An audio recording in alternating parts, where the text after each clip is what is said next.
list. Who was that?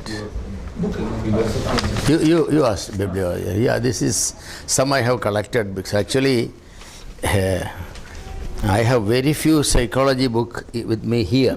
I have a lot at home. I didn't bring psychology books at all, only except one. So I like to finish psychology today and then move to ethics next week at least.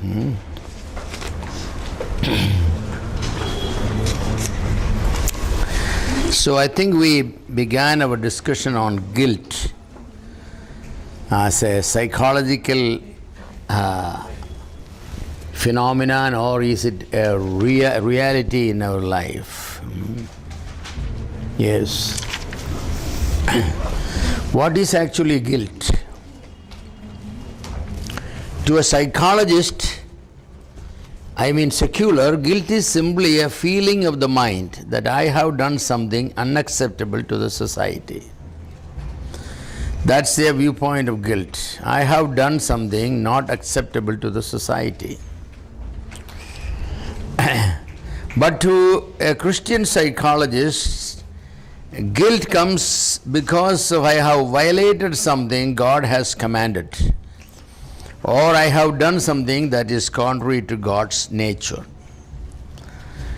So the approach or the view of guilt is totally different for a Christian and a secularist.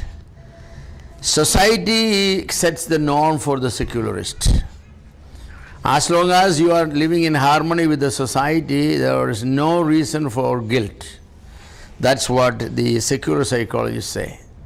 But we know that's not true. Simply because somebody is living in the society of thieves and robbers and he is robbing and the society does not condemn him, does not mean that he is not guilty, nor that he doesn't have guilt. Guilt actually is a result of the mechanism that God has set in man's mind, in conscience. When he violates that standard God has set, then, that sensitive mechanism tells us that you are wrong, you are wrong. So the secularist is actually very much wrong. So, but to a Christian conscience is in the pristine stage, that is, at the stage when it is not polluted or it's not violated, in the pristine stage, it's a God's voice in man saying you have violated divine rule or mandate. You are guilty before God. To the secular psychologist, guilt is not personal because the society is evil. People do nothing individually wrong, they will say that. The society has set either a standard which the individual can never reach, or the society, because of its religious bias, expecting the people to do certain things that are not normal for the individual to do, such as, you don't want to pray. Who wants to pray? Average individual doesn't want to pray. But the Christian society in which you are growing up, it told you from childhood that if you do not read Bible and pray, you are wrong. You have committed a sin before God. So all day you feel guilty because you did not read the Bible. The secular psychologist will say that, see, this is a classic example. Why you have to read Bible? An old book written by some people? No relevance that book has for today. 2,000-year-old the New Testament and 4,000-year-old about in the Old Testament. Why should you feel guilty? You should be feeling guilty if you don't read the newspaper today, because the newspaper carry what happens today. Even there they will say you don't need to feel guilty unless there is no law says that you have to read newspaper. So guilt is something that the society produces, they say that. The person hasn't done anything wrong in not reading the Bible or praying, because he was just doing what naturally, he likes to do or not likes to do. Why should you feel guilty? So they will say that the guilt is actually something that belongs to the society. It is a society that should feel guilty for making this person required to read Bible. And when he fails, giving him the guilty feeling. So they will say that with the individual also. A child has done something wrong. Well, the parents rebuke the child. So the child is feeling guilty. The secular psychologist will say that why should the child feel guilty? The child is not measuring up to the standards his parents have set. But why should the parents set standard for the child? Let the child do what he wants. As long as the child does not hurt the society in which the child is. So they will say that any person is free to do anything. The only time when it is to be counted wrong is when he hurt somebody. That's all. But we know better. We know better. Far better than that. Whatever they say that person feels guilty because he has violated God's law. That is written right in his heart. So each time a man rebels against God, he is committing a sin. And the feeling of guilt that results from this rebellion is entirely justified. Psychological guilt is actual and cruel, wrote Francis Schaeffer. But Christians know that there is also real guilt, moral guilt, before a holy God. It is not a matter of only psychological guilt that is the distinctive. There is moral guilt, guilty before God. Psychological guilt, they will simply say that, this is what the society creates and all that, What is that statement? Somebody else quoted? Yes, it is Francis Schaeffer, a great man. Yeah. If you have read something. He said, but Christians know that there is also real guilt, moral guilt before a holy God. It is not a matter of only psychological guilt. That is the distinction. There is the moral, spiritual guilt, violating God's law. In another sense, guilty of what? Guilty before whom? That's the question. Francis Schaeffer will say, you are guilty of violating God's law. You are guilty before God. Only Christians acknowledge objective guilt before a holy God. And for this reason, only Christians could speak about real, personal, objective guilt that produces subjective pain or agony. Objective guilt is you are violating an objective law. Thou shalt not commit dash, dash, dash. You have committed dash, dash, dash. So you have committed an objective sin. That produces what? Your subjective pain, because you are the author of it. You have done it. Therefore, in your heart, you are feeling the pain. You are objectively guilty before God. God condemns you.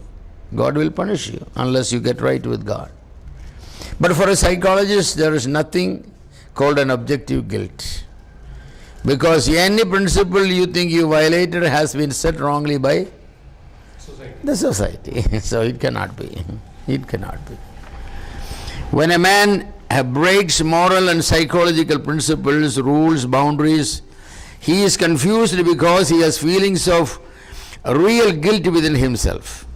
A Christian psychologist will deal with the objective side of the violation first and then come to the subjective part of the feelings. That's the way it is. A Christian psychologist will always deal with the objective part. What did you do? That's the question. What did you do? Sir, I have committed this. Yes. You know what you did is a clear violation of God's commandment.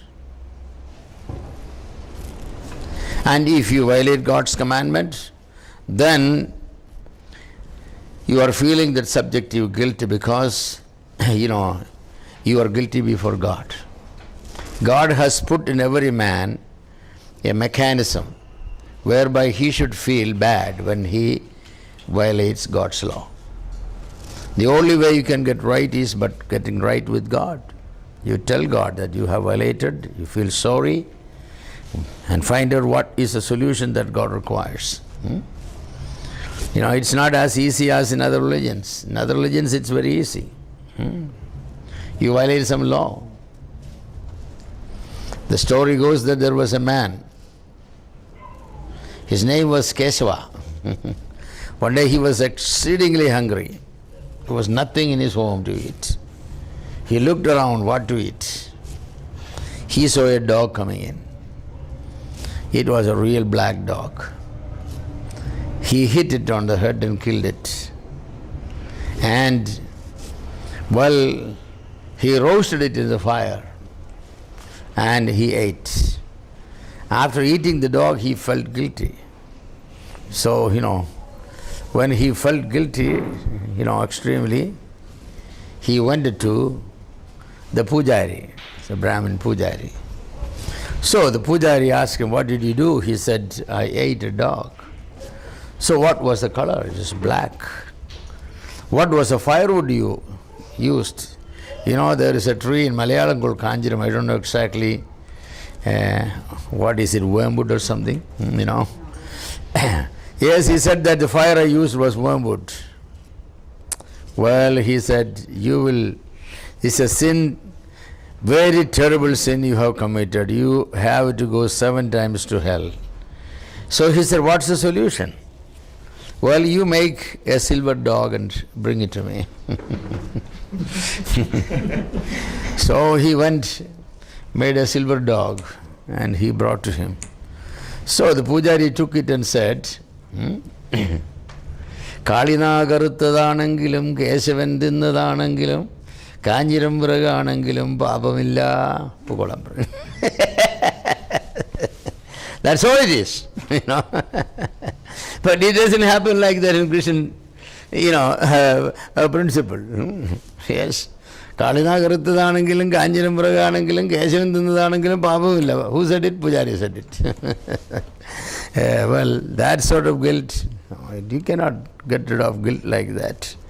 You have to, follow what God says, not what Pujari says. Yes, but a lot of people are following what the priest in certain denomination says or something. It doesn't work. I think people go back with certain sense of relief. Yeah. It's always like that, Even when you have a heart attack, you drank something, some carbo, mixture something, thinking it may be a gastric pain, you feel a temporary relief. Yeah. Your problem remains, but it's a subjective feeling. It's a subjective feeling, so you always feel. But it doesn't make you any better. It doesn't make you any better. Because you can't measure guilt. That's why we're just asking. Well, you don't need to measure guilt actually, yes. Yes. Because we can't measure, we think that it has subsided or it has gone. That's many things. We believe in that. Pain cannot be measured, guilt cannot be measured, pleasure cannot be measured, There are many things that are, when the experience is subjective, it cannot be measured. For any measurement, you have to have an objective measure. Weight, volume, mass, density, you can weigh them. But when you say that your feelings, elation, depression, you cannot measure them. It goes up and down. But the feeling is real. You suffer the miserliness of the feeling or the exaltation of the feeling. That's the real part. You cannot deny it. So, you can measure certain things that are objective. Subjective cannot. You can know how many degrees of fever you have because you have a thermometer. But how cold you feel when you have the fever, you cannot measure how cold I feel. Oh, one more blanket, one more blanket. Coldness cannot be measured. Temperature can be measured. The interesting thing is your body is very hot, 103 degree, 4 degree, but you are feeling cold. See that? So objectively you have fever, subjectively you have coldness. That's because when your body is hot and little cold wind blowing on you, you will feel very terrible. Very terrible. That's why it is. So some things cannot be measured does not mean it's not real. It's real. It's real. So the Christian psychologist will deal with the objective part of the guilt and then will come to the subjective part. The subject. First they will deal with what principle you have violated what principle of God? First commandment, second commandment, third commandment will go like that. Then we'll establish the crime that you are guilty before God because you have violated this and this commandment. God gave His rule. You cannot violate His rule. You will suffer consequences. This is not the punishment. This is simply telling you that you are guilty. God will make the judgment. But He is giving you now a period of time to get right with God. This feeling is for that. If you don't get right, you will be produced before the judgment seat, the white throne. There you will be dealt with. But before that, why don't we settle it? That's the secular psychologists, they have no way of settling these problems, no. Because for them sin, there is nothing called sin objectively, it is only that which the society does not approve. So they will try to make the society change, that's what they will do. They will make the society change, or they will take this person from this society and put him in another society where these things are approved. Okay? Fine. Now how you feel? Oh, I'm very happy. Why? Because I can do all these things. There's nobody to tell me that I'm wrong. Everybody is doing it. This is perfectly right. Actually, his problem is not gone anywhere. No, its problem is not gone. So only Christianity could successfully deal with the problem of guilt, since only they understand the nature of man. Others don't. Well, psychology and mental illness. Probably that's where most of the people face psychology. When they have a mental problem, they go to a psychologist or a psychiatrist, and then, he will be labeled, he is a mental patient. But Christian psychologists differ from secular ones on the issue of mental illness. Christian psychologists see sin as a basic problem for wrong behavior. Christian psychologists generally deny that there are many mental illnesses. We don't call people mentally sick people. We call them spiritually sick people. The mind is reacting to the spiritual violations. That's what it is. The mind is reacting. There is no way you can get away from that reaction. No way.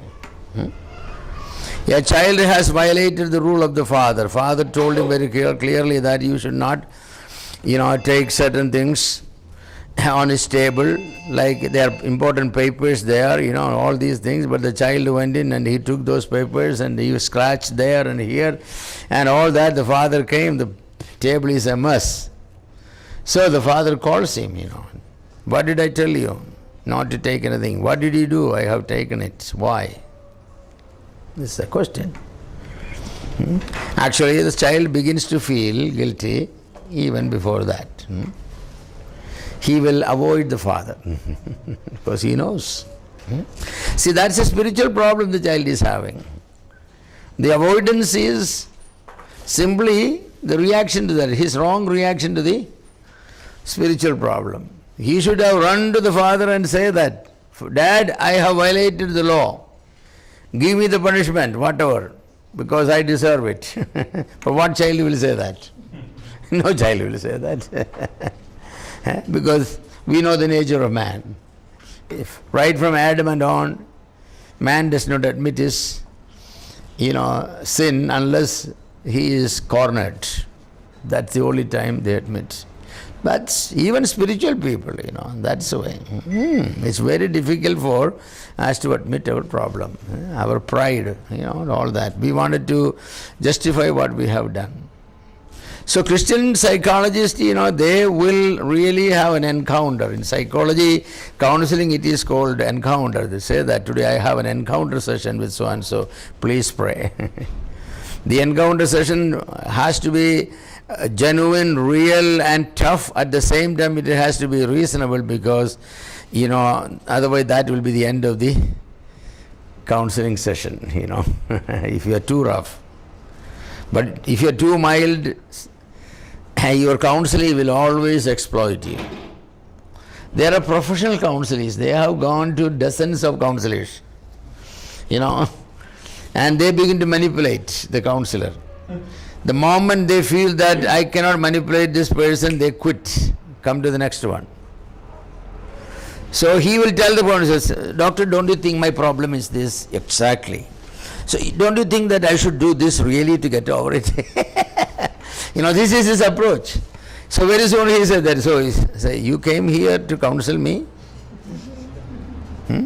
If you know this much, then why you came here?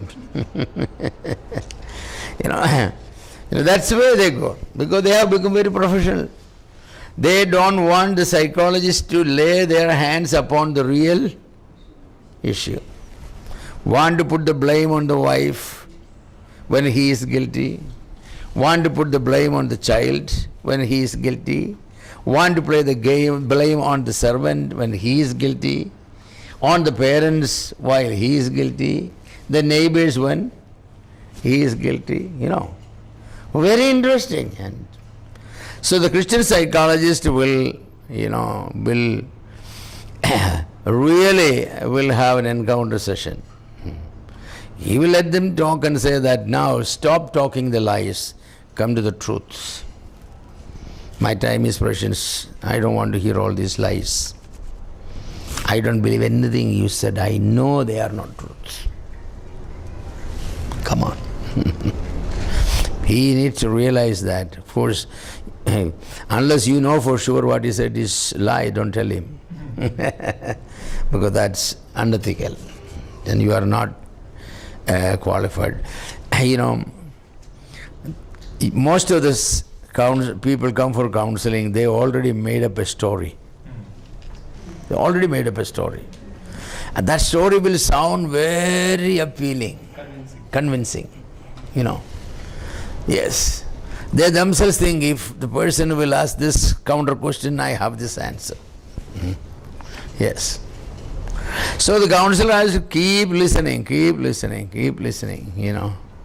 and he has to get hold of his hand on certain, strings that he is having with the problem. So, it's usually not the mental problems, it's a spiritual problem. The spiritual problem, most of them. There are few mental problems. We are not saying there are not mental problems. That most of it is just spiritual problem. Spiritual problem means he or she is possessed by the evil spirit within. Oh, no. Suppose you are a habitual liar. You're habitual liars. Lying is a violation of a spiritual principle. Thou shalt not lie, right? So it's a spiritual problem. Yes. Unless he deal with this issue of his habit of lying, he cannot solve his problem, because every time he lies, his conscience is pricked. It's easy to say one lie, but it's not easy to stop with one lie. You will say another dozen lie before you can stop lying, because a lie needs a lot of support. Truth cannot support lie. So you have to fabricate lie upon lie to support it. Then finally what?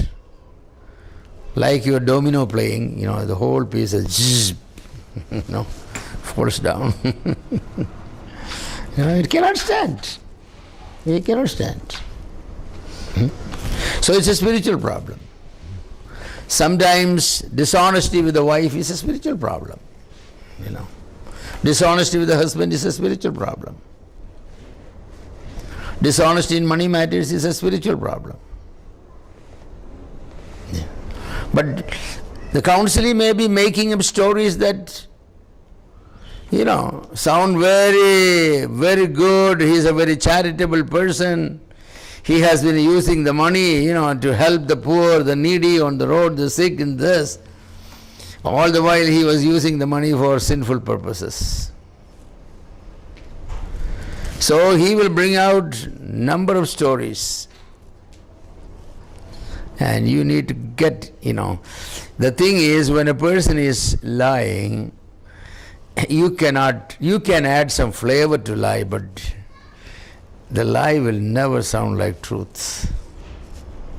That's the way. The cross-examination, those who are speaking the truth, they don't have to remember what they said for the first question. The others have to remember. So if the lawyer cross-examiner, asks back and forth question, he forgotten what he said for the first question, then the second question, so he will definitely make contradictions. And then the court knows that he was not a truthful person.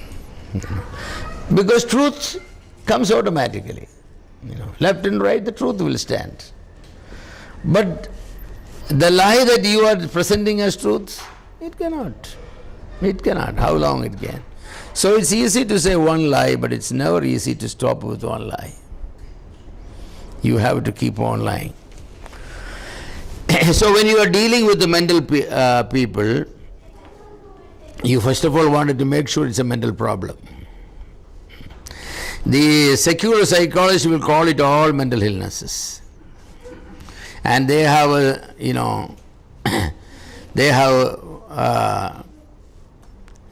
medicines for it, they have hypnotism for it, there are so many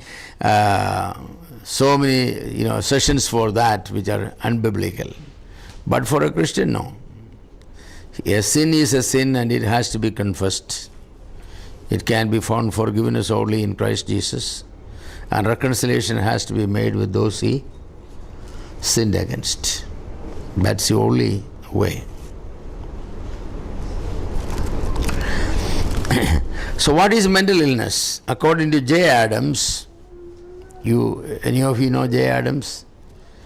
J. Adams is the exponent of a theory of counseling called nouthetic counseling. Nouthetic counseling. One of the best system of counseling in the world is nouthetic. The word nutheo, in the Greek means to exhort a person, to admonish a person, using the word of God. It's a biblical terminology, admonish one another. So he always using the scriptures, he will admonish people. He will show it from the scriptures where he is wrong, what commandment. So he is in the nouthetic. He does not believe that there are many mental cases at all. So he says, according to J. Adams, organic malfunctions affecting the brain that are caused by brain damage, tumors, gene inheritance, glandular or chemical disorders, and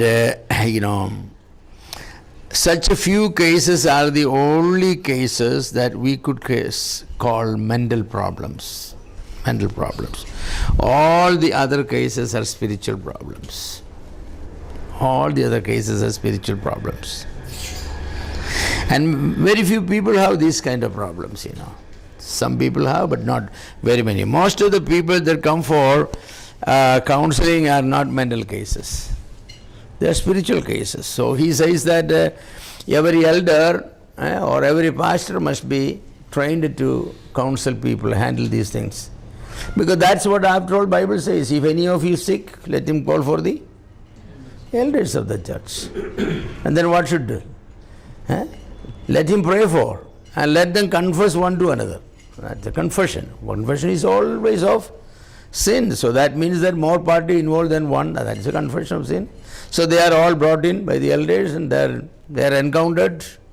They are shown you have violated God's law, and then ask them to confess one another and forgive. Problem will be over. This is exactly what God required Job and the three friends to do. Three friends were accusing Job continuously, causing unnecessary pain for him. So they were to bring sacrifices, and Job was to pray for them, means he has to counsel them, he has to forgive them, he has to pray for God. Then Job's case was healed and God also forgiven them, So that sort of it is a spiritual field. For that reason, I believe we don't need, it may be good to have one or two professional counselors that we have access to, because there are many sort of cases there. But generally, every elder in the church, at least one elder in the church, must be trained to deal with most of the problem, because most of the problems are spiritual problems, husband-wife problems, parent-children problem, problem. Some believers cannot keep their job. They're constantly fired from the job. They will always blame on the employer, this and that. They want always to give the picture that they are, martyr for truth. The simple fact is that either they are lazy, they are not measuring up to the, job or something, and they are frequently